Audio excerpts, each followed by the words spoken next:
IMO, le congrès immobilier de la FNAIM. Et j'ai le plaisir d'être avec Élodie Mir. Bonjour Élodie. Bonjour, Tu es administratrice de la FNAIM. Quel rôle Comment vas-tu? je vais très bien. On est dans un très beau congrès avec une belle énergie, une équipe soudée autour de notre président Loïc Quentin et déterminée à avancer et à bâtir avec nos élus la politique du logement de demain. Rien que ça. En Sacré France, chantier. dans le territoire. Et d'ailleurs, je souligne que tu es aussi présidente de la chambre Béarn, Bigorre et Pays Basque. Et ça, c'est une fierté. Complètement. C'est un territoire vaste avec une très belle identité et nous aimons la revendiquer. Il y a le littoral, évidemment, dans ce pays, dans la France, beaucoup de littoral. Il y a des tensions. Il y a eu un atelier qui vient de se finir. Quels ont été les grands thèmes et quel est le constat fin 2023?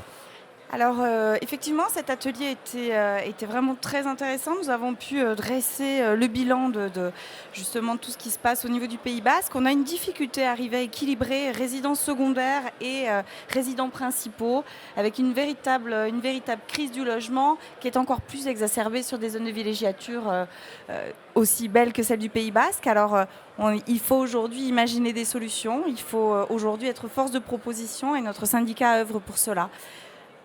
Des solutions qui ont été abordées, présentées. Il y a des difficultés, elles sont clairement énoncées. Est-ce que ces solutions sont aussi, elles aussi, clairement énoncées?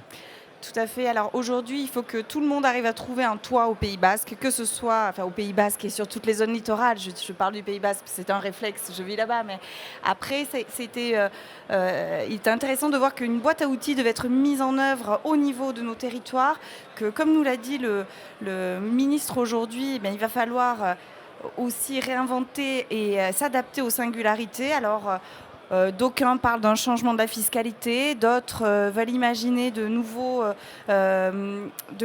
nouvelles étapes au niveau des baux, essayer d'accompagner au niveau des baux et des baux à court terme.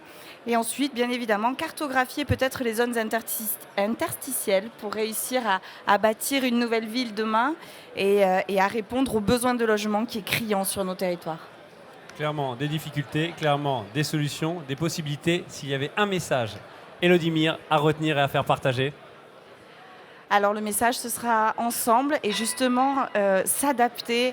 Nous, on a une très belle fédération et on est aussi une fédération de chambres qui connaît et qui est implantée sur les territoires, qui en connaît justement les particularismes. Et c'est comme ça que demain, nous allons réussir à répondre justement aux problématiques singulières de chacun des 10 territoires. Réussir demain avec Élodie Mir. Merci beaucoup. Merci à vous.